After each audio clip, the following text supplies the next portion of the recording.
नमस्कार, MG TV में आपका स्वागत है। मैं हूं रंजीत छाबड़ा। आइए चलते हैं खबरों की ओर।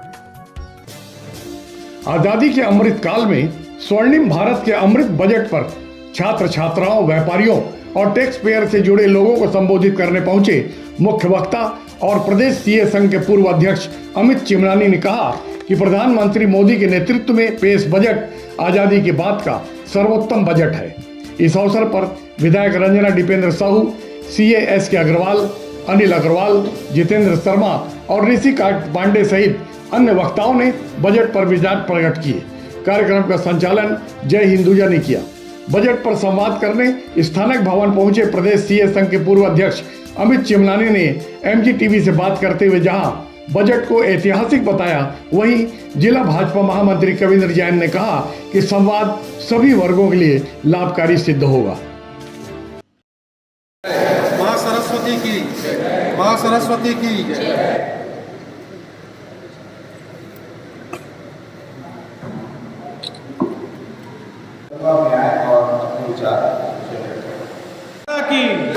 वंदे वंदे।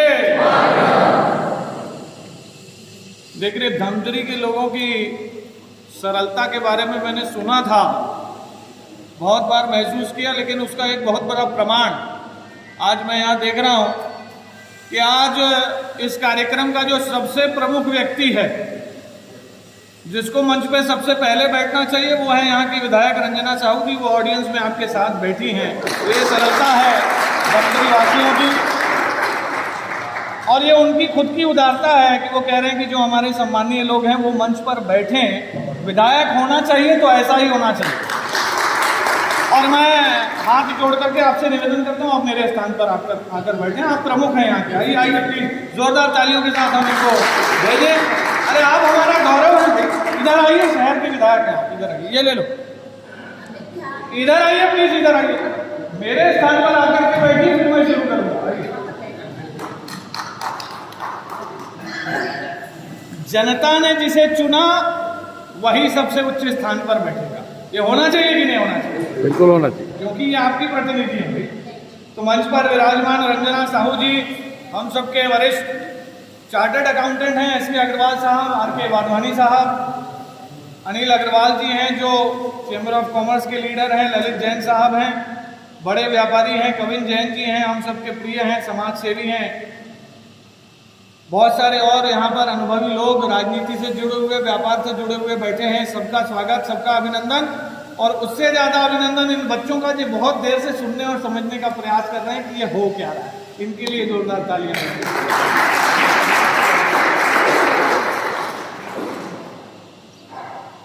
क्योंकि आज एक मिक्स ऑडियंस को मुझे बोलना पड़ रहा है। कई बार सिर्फ सीए बैठते हैं तो सीए लोग आपस में अपनी बात करते हैं, व्यापारी बैठते हैं तो आपस में अपनी बात करते हैं। आज एक मिक्स ऑडियंस है, तो मैं कोशिश करूंगा कि सबके मतलब की कोई ना कोई बात कर सकूं। सबके मतलब के साथ हम बात करेंगे कि ये बजट कैसे हमारे बिजनेस, हमारे प्रोफेशन, हमारे जीवन में बेहतरी ला सकता है। अब तक बजट का जो एनालिसिस करते हैं हम लोग, वो केवल ये बोल करके करते हैं कि क्या सस्ता हुआ, क्या महंगा हुआ, टीवी में देख लिए। व्यापारी लोग एक ही चीज का इंतजार करते हैं, इनकम टैक्स में छूट कितनी मिली, बजट हो गया खत्म। लेकिन वास्तव में आज के बाद आपको लगेगा कि हमको बजट को क्यों एनालाइज करना चाहिए। बजट जिसने समझ लिया उसको अपने व्यापार, अपने प्रोफेशन, अपनी स्टडीज में तरक्की करने से कोई जीएसटी के लिए कोई विशेष परिवर्तन नहीं होगा, कोई बजट में नहीं आता है। तो क्या है कि जीएसटी के लिए हर महीने काउंसिल की मीटिंग होती है, और जीएसटी में जो भी अमेंडमेंट होता है वो हर महीने काउंसिल की मीटिंग में हो जाता है। हाँ, उस एक में जो परिवर्तन करने पड़ते हैं वो बजट में लाया जाता है। तो इस बार की जीएसटी का जो अमेंडमेंट बजट में आया है वो सिर्फ 5 सेक्शन में आया है। एक तो छोटे व्यापारी के लिए आया है जो कंपोजिशन डीलर रहते हैं। पहले कंपोजिशन डीलर को ये था कि वो ई कॉमर्स ऑपरेटर जो ऑनलाइन जो करते थे उनको बेचने का अधिकार नहीं था। अभी उनको याद कर दिया कि कंपोजिशन डीलर भी ऑनलाइन प्लेटफॉर्म में अपना व्यवसाय कर सकते हैं।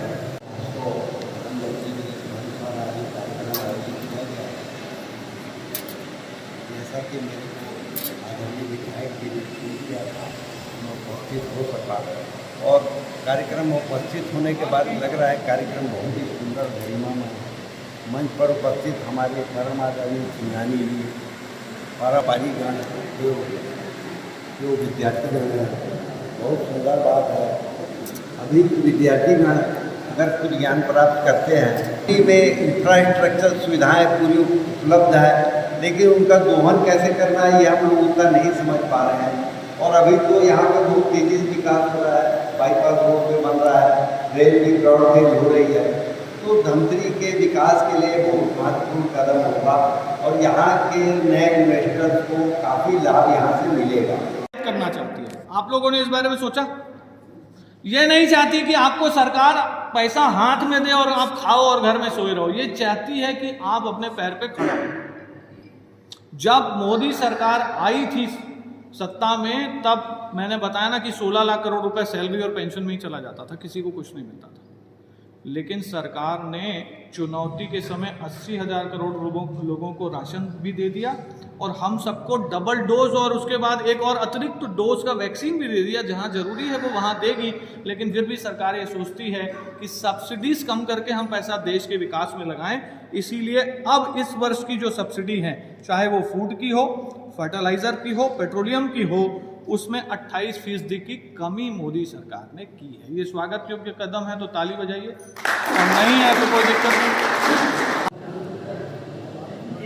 आइए विधायक जी, आइए ना प्लीज। आप माता की भारत माता की।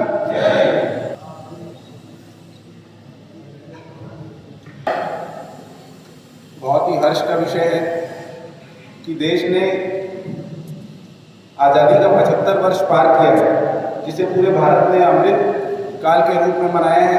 उस बीच स्वर्णिम भारत की ओर आगे बढ़ता हुआ हमारा देश, जिसका अमृत बजट देश की नरेंद्र मोदी जी की सरकार ने प्रस्तुत किया, देश के समक्ष देश के लिए एक समृद्ध भारत की ओर आगे बढ़ाने के लिए ऐसा बजट प्रस्तुत किया। उसमें प्रकाश डालने के लिए हम सबके बीच आदरणीय श्री अमित चिंगानी जी मुख्य वक्ता के रूप में आए हैं। मैं उनके स्वागत के लिए आमंत्रित करूँगा आदरणीय कविंद्र जैन जी से कि आए और आदरणीय अमित चिंगानी जी का स्वागत करें।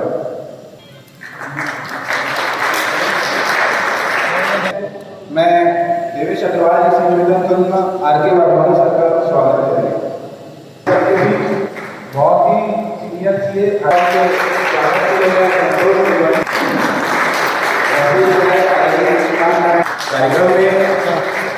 अपनी गरिमा में भारत माता की। आज का दिन बहुत महत्वपूर्ण हमारे लिए इसलिए भी है क्योंकि आज जिस विषय को लेकर हमारे अतिथिगण रायपुर से पहुँचे हैं और उनकी सहभागिता निभाने के लिए धमतरी के हमारे सम्मानित जन पहुँचे हैं। आज़ादी के अमृत महोत्सव के इस बजट काल को जब यशस्वी प्रधानमंत्री जी ने प्रस्तुत किया तो एक बहुत बड़े विज़न को लेकर उन्होंने यह बजट प्रस्तुत किया है और इस बजट के विषय में हम सबका मार्गदर्शन करने के लिए सम्मानीय अमित चिंगानी जी रायपुर से पहुँचे हैं। वो सीए भी हैं और बहुत परिचय के मोहताज इसलिए भी नहीं है क्योंकि वो प्रवक्ता मीडिया प्रभारी भी हैं, प्रवक्ता भी हैं। बहुत अच्छे ढंग से वो विषय को प्रस्तुत करते हैं। मंच पे उपस्थित सम्मानीय अग्रवाल जी, सम्मानीय वाधवानी जी, सम्मानीय अनिल भैया और रायपुर से आए हुए सम्मानीय पांडे जी और मंच में उपस्थित आदरणीय जन और नेता प्रतिपक्ष सम्मानीय नरेंद्र मोदी जी, कविन जी और सभी व्यापारी बंधुगण यहाँ पर उपस्थित हैं। हमारे स्टूडेंट भी यहाँ पर उपस्थित हैं, उनको विशेष रूप से यहाँ पर आमंत्रित किया गया है कि जिस बजट को लेकर प्रधानमंत्री जी ने अपने वक्तव्य को रखा और जैसा कि पहले ही हम सब इस बात से विदित है कि यह बजट केवल एक वर्ग विशेष के लिए नहीं बल्कि सभी वर्ग के लिए यह इस बजट को लाया गया है। आज की बजट की चर्चा को स्वर्ण काल के अमृत बजट का विषय बताया जा रहा है। ये किस तरह राष्ट्र के लिए हितकारी बजट है? मोदी जी ने जब से देश का नेतृत्व करना शुरू किया है तब से वो 25 साल, 50 साल और 100 साल के लिए योजनाएं बना रहे हैं। और ये बजट भी भारत देश के लिए आने वाले 50 वर्षों में कुछ न कुछ देने वाला बजट है। सरकार अपने दम पर 45 लाख करोड़ रुपए का खर्चा कर रही है। रेलवे के बजट को 49%, आदिवासी जनजाति समाज के लिए 37% बजट बढ़ाया गया है। सेना को मजबूत करने के लिए 6 लाख करोड़ रुपया दिया गया है और सरकार ऐतिहासिक रूप से 10 लाख करोड़ रुपए का पूंजीगत व्यय करने जा रही है। और अर्थशास्त्री हमेशा यही मानते हैं कि जो देश पूंजीगत व्यय करता है वही विकासशील से विकसित बनता है और भारत इस दिशा में मोदी जी के नेतृत्व में आगे बढ़ चुका है। ये चर्चा बहुत होती है कि महंगाई दबे पांव आ रही है, महंगाई दबे पांव आ रही है, इसके पीछे क्या पृष्ठभूमि है? यूपीए के शासन की जो महंगाई दर है, कोई भी एक सामान्य व्यक्ति गूगल करेगा तो उसे मालूम पड़ेगा कि वो डबल डिजिट में होती थी, 11%, 12%। लेकिन जब से मोदी सरकार आई तब से वो 3.5% तक भी गई। यहाँ तक कि कोरोना आ गया, रूस और यूक्रेन का युद्ध चला, उसके बावजूद भी महंगाई की दर आज 6.5 से 7% है। और ये जो 6.5% है, ये 5 से नीचे कैसे आए इसके लिए भी प्रयास चल रहे हैं। इसलिए आरबीआई ने अभी रेपो रेट बढ़ाए हैं। जो विपरीत परिस्थितियां उसके बावजूद भी महंगाई का कंट्रोल में होना, ये मोदी सरकार की नीतियों का ही काम है। इतने अच्छे बजट के बावजूद जो विरोधी पक्ष है वो सहयोगात्मक रवैया अपनाने के बजाय श्रीलंका और पाकिस्तान के हाल देखने के बावजूद किस तरह की दुर्भावना युक्त भूमिका निभा रहा है? देखिए, विपक्ष का काम किसी भी तरीके से सत्ता हथियाना है। राष्ट्रहित, देश का भला उन्होंने कभी भी नहीं सोचा है। और बजट आता ही नहीं है उससे पहले ही वो उसके लिए स्क्रिप्ट तैयार रखते हैं कि बजट दिशाहीन है, गरीब विरोधी है। अब गरीब के लिए हजारों लाखों करोड़ रुपए का प्रावधान है और वो कहते हैं गरीब विरोधी है। दिशाहीन है और वो 100 साल की दिशा रखने वाला बजट होता है। इसीलिए ही जनता ये समझ रही है कि विपक्ष में बैठे हुए लोग मूर्ख लोग हैं। वो मन का द्वेष खत्म नहीं कर रहे हैं, राष्ट्रहित की बात नहीं सोच रहे हैं। इसीलिए अब वो विलुप्त होने की कगार पर आ गए। रूस एक यूक्रेन युद्ध का असर बता रहे हैं, सारी दुनिया के देशों पे इतनी बुरी तरह पड़ने वाला है। उन परिस्थितियों में मोदी जी फिर कैसे संतुलन बना पाएंगे? देखिए, विदेश नीति कैसी होनी चाहिए वो मोदी जी से सीखना चाहिए, ऐसी विश्व में चर्चा है। अब रूस और यूक्रेन के बीच युद्ध चल रहा है, पूरे देश में हाहाकार मची है, पेट्रोल डीजल के भाव बढ़ रहे हैं, लेकिन मोदी जी वहाँ से सस्ते दाम पर क्रूड ऑयल और पेट्रोल डीजल मंगवाने में कामयाब हैं। तो विपरीत परिस्थितियों में भी मोदी जी ने विश्व के नेताओं से जो अपनी फ्रेंडशिप बढ़ाई है, दोस्ती रखी है, उसका लाभ भारत की जनता को मिल रहा है। आज ये स्थानिक भवन में किस तरह का आयोजन किया जा रहा है? ये रायपुर से हमारे एक विशेषज्ञ वित्तीय मामलों के अमित चिमनानी जी, जो कि चार्टर्ड अकाउंटेंट संघ के अध्यक्ष रह चुके हैं और राष्ट्रीय स्तर पर भी अनेक संस्थाओं में उन्होंने अपनी सेवाएं दी, उनका एक कार्यक्रम अमृतकाल पे जो बजट केंद्र सरकार का आया है उसका विश्लेषण और उसके विषय में जो तकनीकी जानकारी है, यहाँ पर जो बार एसोसिएशन के लोग हैं, टैक्स प्रैक्टिशनर हैं, वाणिज्य संकाय के विद्यार्थी हैं, ऐसे तमाम लोगों के बीच में वो परिचर्चा करने के लिए आगे यहाँ पर आ रहे हैं। अभी लेते हैं एक छोटा सा ब्रेक। आप देखते रहिए MG TV, क्योंकि खबरों का सिलसिला यहाँ थमता नहीं।